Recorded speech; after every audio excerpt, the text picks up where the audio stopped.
Well,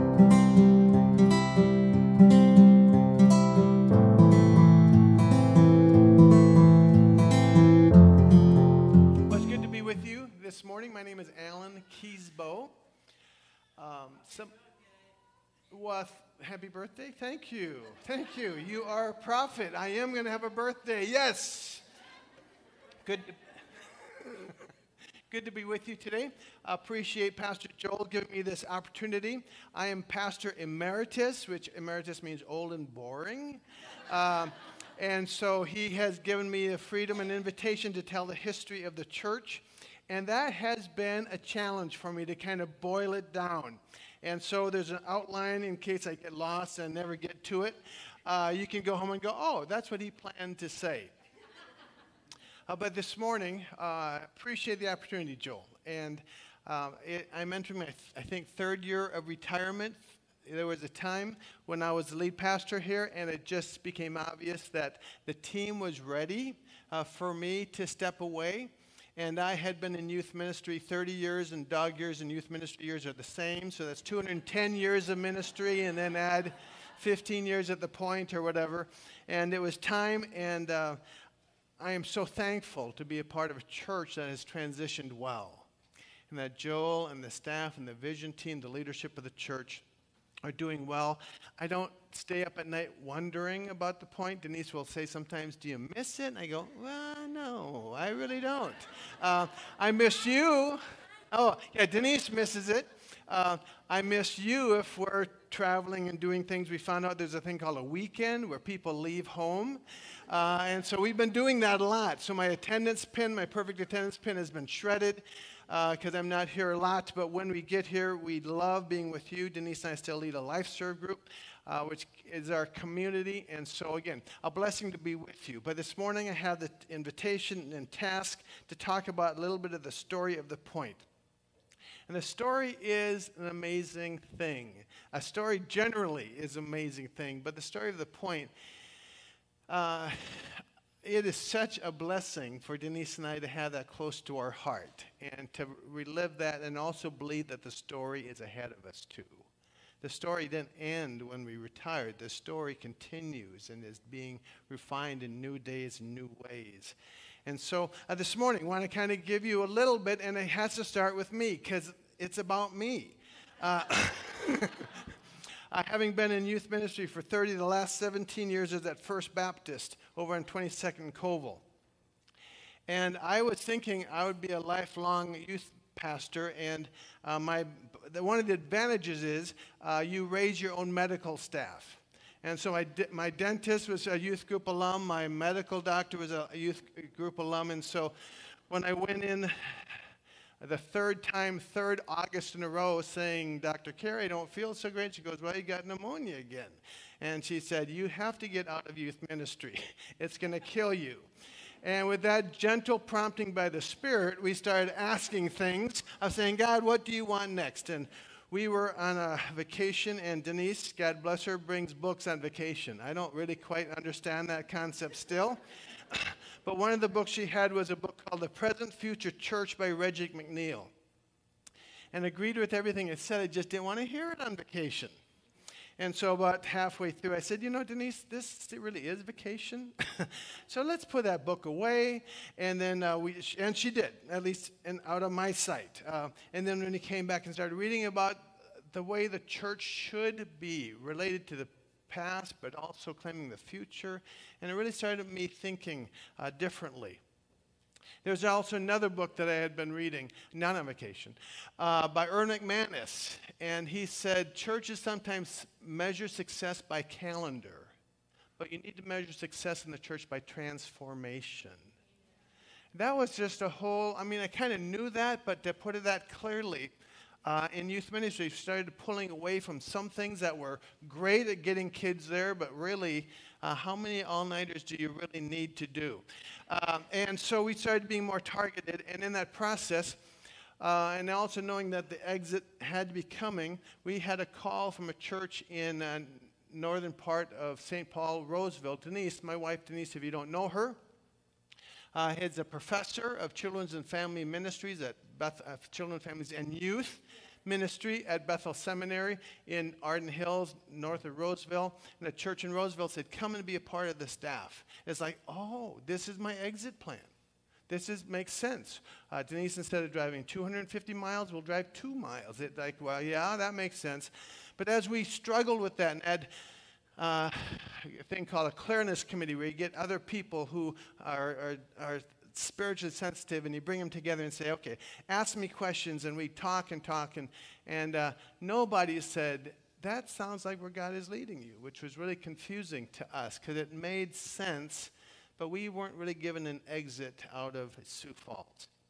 And so we continued to serve, and then mid-July 2006, I had a visit with our lead pastor who said, I think now is the time for First Baptist to send out a group of people. And we would like you to do that. And it was like, oh, okay, we'll do that. And by tomorrow night, can you have a plan? It's like, well, sure, we can have a plan. And we'd been talking and thinking, not really sure how this would lead, but it was off to a start.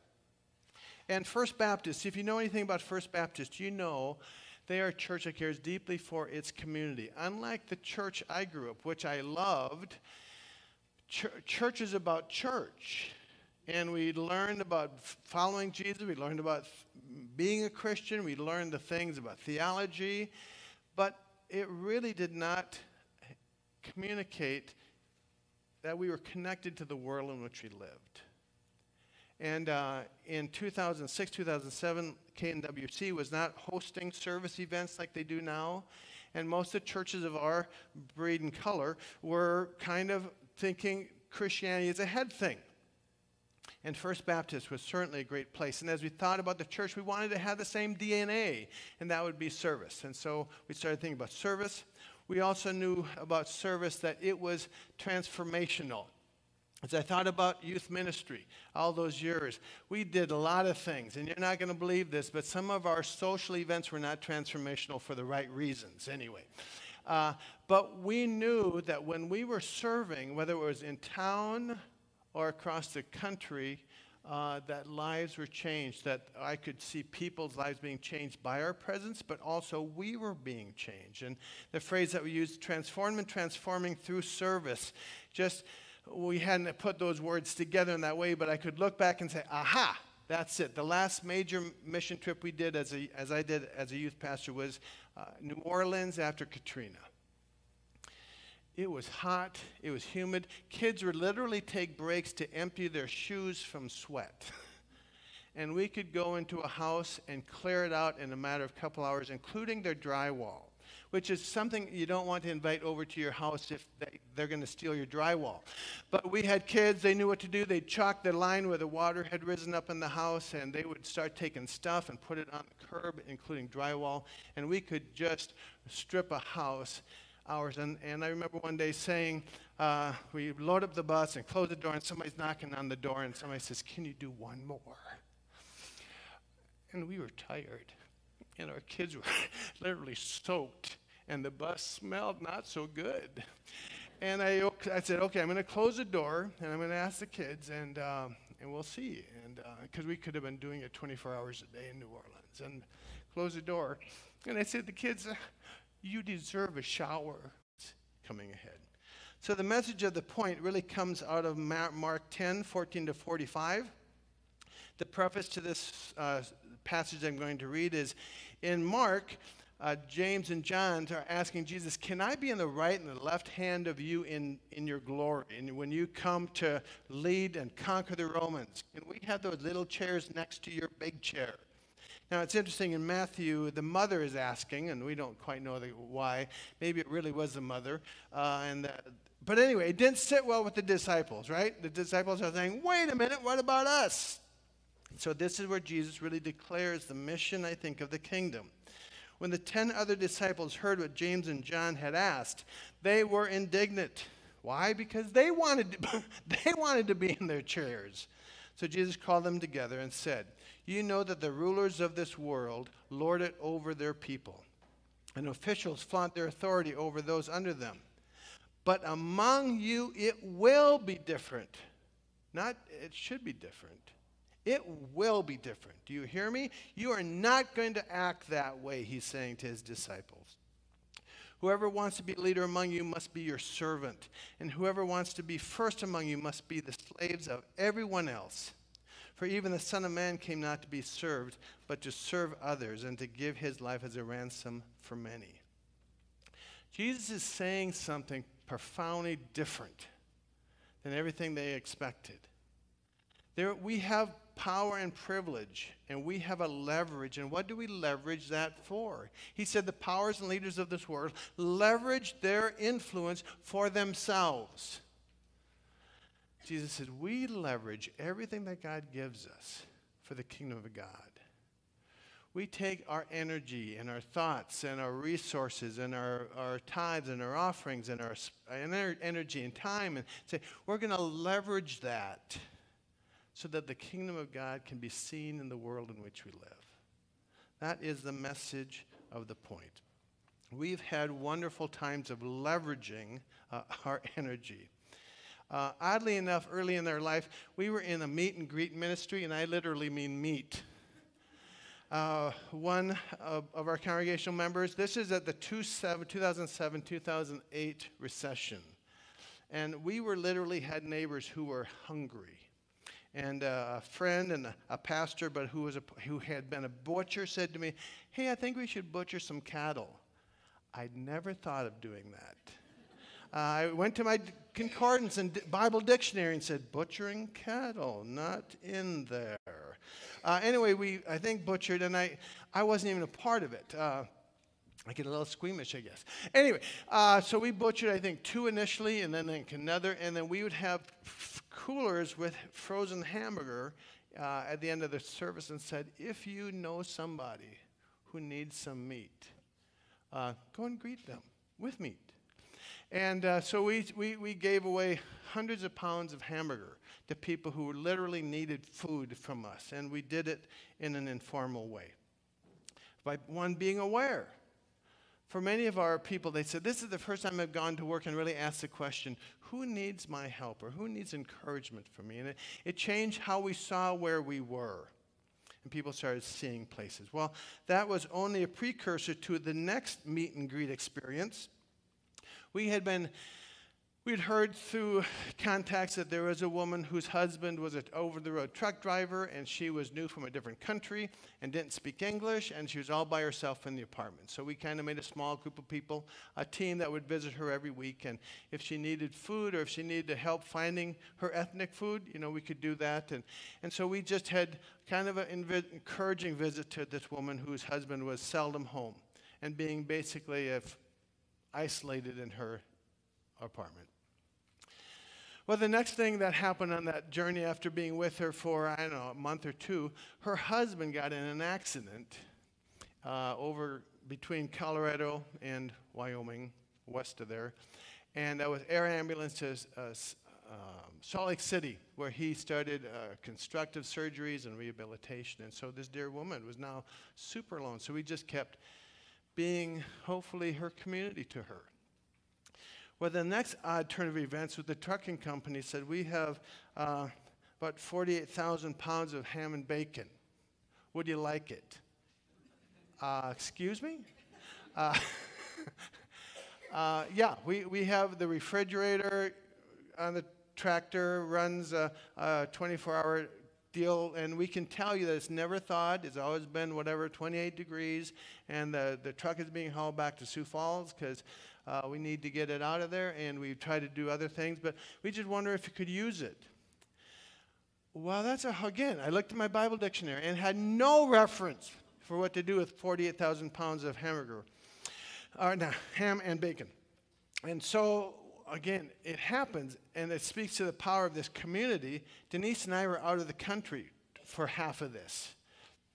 And when we got back, the team had found out to refrigerate 48,000 pounds of bacon and ham. That's why you don't buy that much in a single trip, by the way. It would cost us like $6,000 a month to refrigerate that. And it's like, well, we've got it, but we don't have the money for it. And so somebody on our team who has been serving at Feeding South Dakota talks to them and says, could we give you half of the ham and bacon And could you refrigerate all of it? And they said, you betcha. And so we now had only 24,000 pounds of ham and bacon to give away. And so between Thanksgiving and Christmas, it was just a crazy time. People would call me and say, hey, I'm at work. I found out I need like 30 pounds of ham and bacon. Can you bring it down? Sure. So I was a meat deliverer for a part of my career. But finally, again, people would start to go in and look around and say, oh, this person, I know they're discouraged, they're frustrated. It doesn't cure everything, but I'm now aware of my community, and I can respond to that. So between about Thanksgiving and Christmas, we gave away 24,000 pounds of ham and bacon. Now, as a church planter, what I was asking God for was like, 72,000 would be nice. And could we have money instead? You know, God, do you have a refund policy? Because the $72,000 worth, if I'm just saying if everything costs $3 a pound, 24,000 pounds of meat equals 72,000. And in my mind, that's what we needed. God said, I don't think you're going to spend that right. So I'm going to give it to you, ham and bacon. Enjoy it. And it was just interesting that our history reminds us that God provides what we need to serve. The question is, will we do it? It's not that God's holding back on us. Another meaningful time where God provided what we needed was we had planned a block party just north of us. We had done one in the neighborhood before we even had this building, and we knew we'd end up being here. And we had canvassed the neighborhood. We'd done everything right. We'd set it all up. And all of a sudden, this storm is coming. We can literally see it.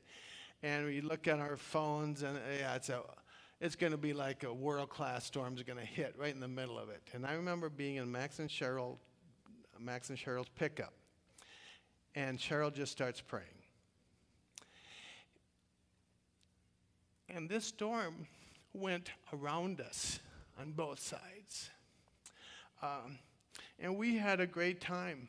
Mary Dean and I did a little dancing together, which she hasn't offered to dance with me since. So I don't think I did a great job.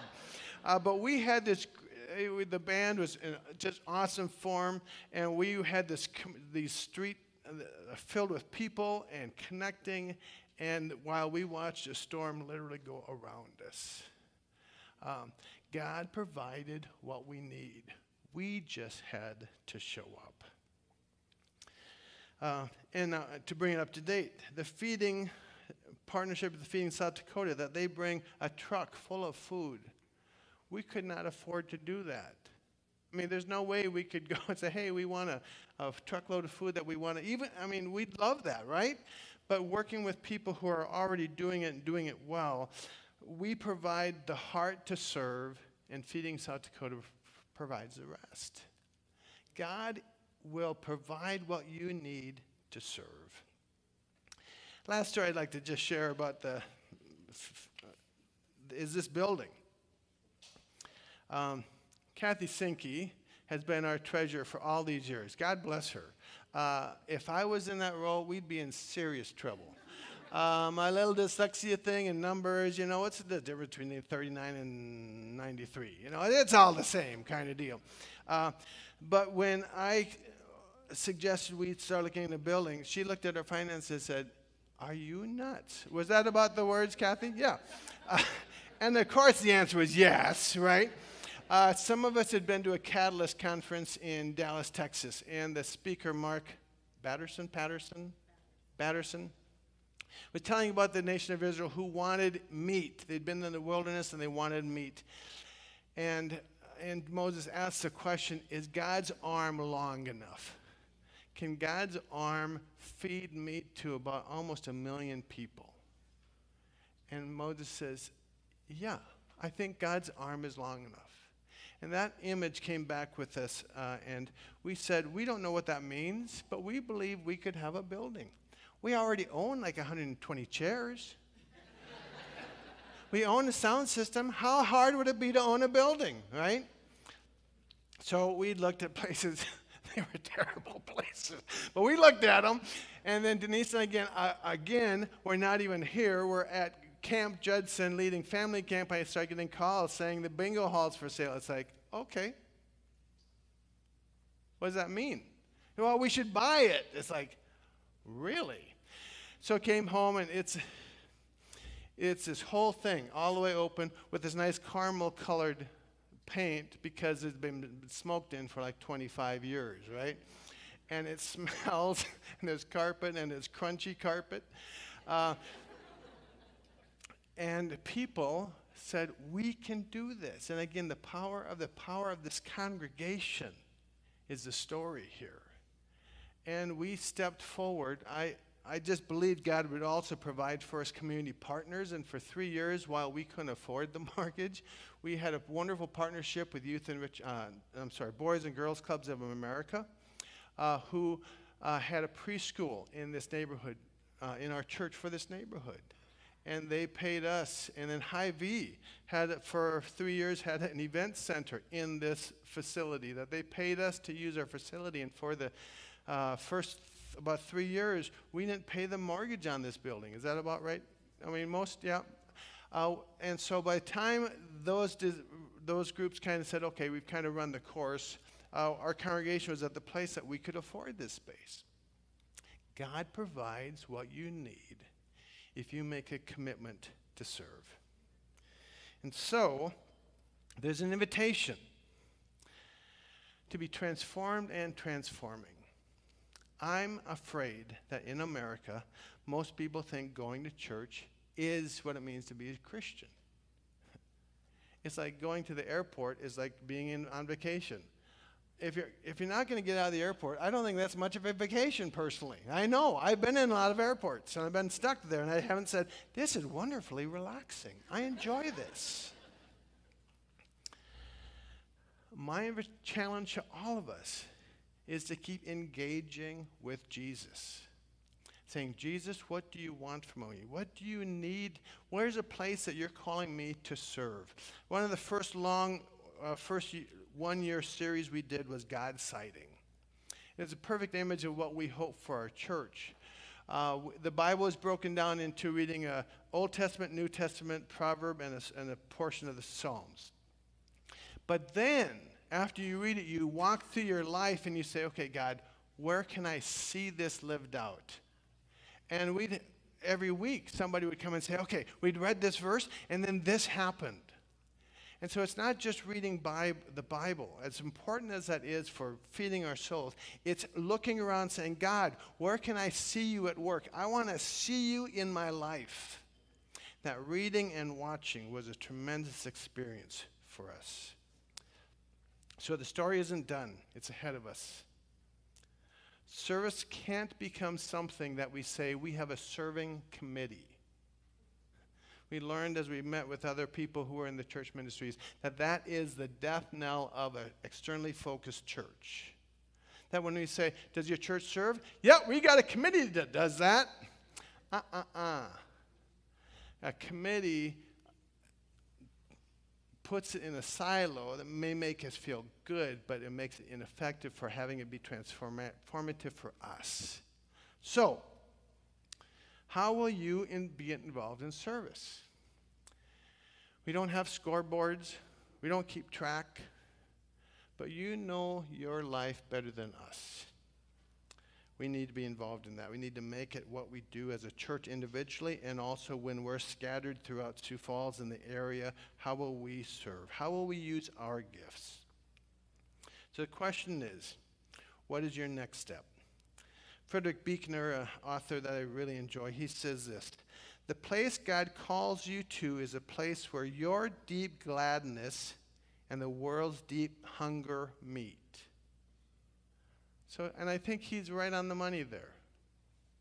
That where we have a sense of, and I see it again at Feeding South Dakota in our parking lot, I see people being joyful as they serve when they literally are meeting people with a deep hunger. That's literally true. But it's also can be more removed in the sense of when I help my neighbor, I feel fed by that. And when my neighbor needs help, that's their hunger, we can help meet that. So we need to be thinking. We need to be watching. We have literally 100 ministries that started by saying somebody saying something like this. Okay, I've got this opportunity. I don't know what to do with it. One woman got a job. I don't know why she took this job. Was in West River, South Dakota, in a Native American health clinic. And so she would drive Monday morning, drive out there and work there, Friday drive back. Well, within a few weeks she said, I'm noticing reoccurring needs here. Well, we can help you with that. And so what is the piece that you are missing that people at the point can help you with? And so she would come back, and on Sundays we'd find out what she needs, and we'd say, let's get it together, and we'd pack her car on Monday, and she'd drive out and dispense health and what she found people needing.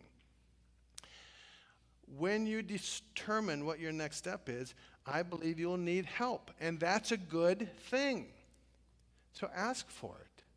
If you've got something going, we can help you with it.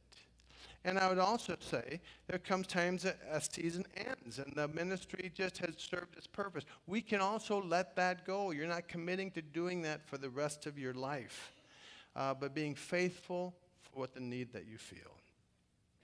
And it kind of boils down to this. Do you want God to transform you? I think there's a lot of people who go to church who that's not even on their menu. But I hope that we will also always be people who say, God, I want you to change my heart. I want to be transformed into the image and likeness of Jesus. And you can't, in my opinion, do that with just head stuff. It has to involve your hands.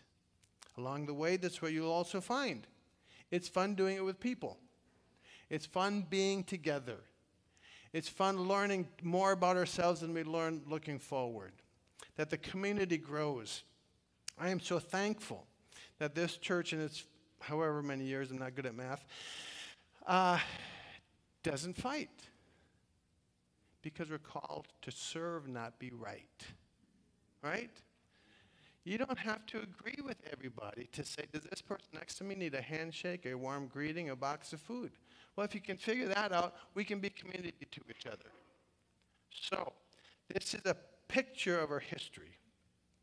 What I'm most excited about is our future.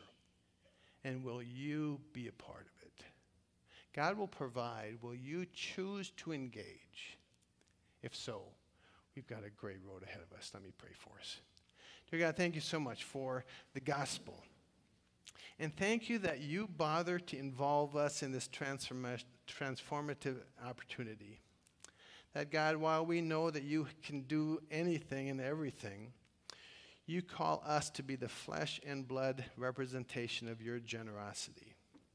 Thank you as we look back in our history, you provided in ways that are just unbelievable. God, give us the courage to step into those gap spaces so that we can again lean on you. God, I pray for the church across America that we would stop being passive, but we'd be active, that we'd not only absorb your word, but then we'd have it work its way out through our hands and our feet.